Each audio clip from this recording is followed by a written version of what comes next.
I got this 2011 BMW with the increased battery discharge warning coming up in the say iDrive screen. These are common. BMWs are very common for this warning, but it's just always a challenge to know what is actually causing that. So let me just show you how I start. You've got this separation point. What you're going to want to do is you're going to want to clamp each individual one. And what I did, so you can see the draw that I've got now, it's around close to 150 milliamps.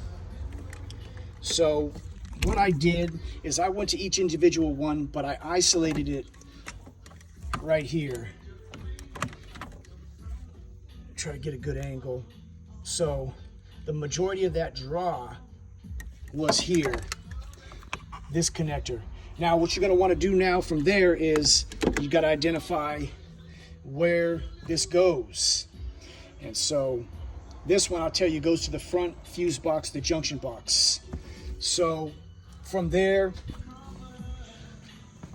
I mean, I literally got this car tore apart, you know, and I'll tell you why.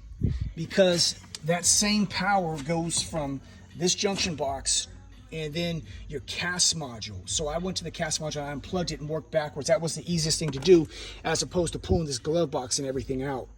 But nonetheless, this is where I ended up. Now take a look at where I put a little white pin, red mark, another white mark. These, the two with the white, they were pulling milliamps. That red one was a pop fuse. That's probably the cigarette lighter right there. I'll look it up later. But I replaced that fuse, and then these two. So what I did is, and I'll show you, set this up.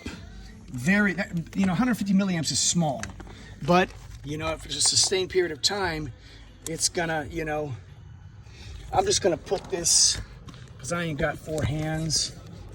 I'm gonna try to set this up.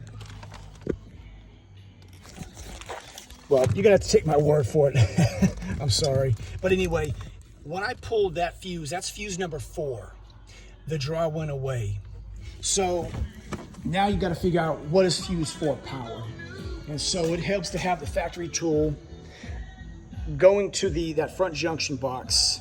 You see where fuse 4 is, up in that right corner there. So then you want to go dig into it deeper. What is fuse 4 power? This camera sucks. But the only thing it powers is the controller. So that's a nice thing.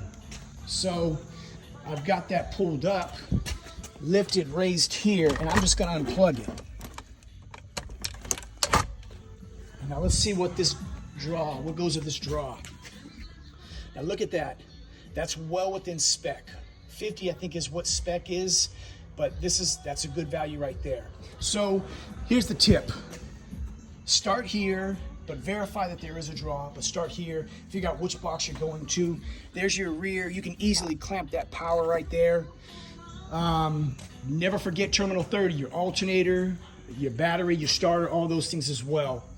But that controller didn't work to begin with, and this has been a known problem for this car. We just didn't have the discharge. All that liquid under there staining. So start with a short test. Look over the car, ask the customer, is something not working? What have you noticed? And that's gonna point you in the right direction many of the times. But this is gonna be as simple as that. That little thing's like 500 bucks.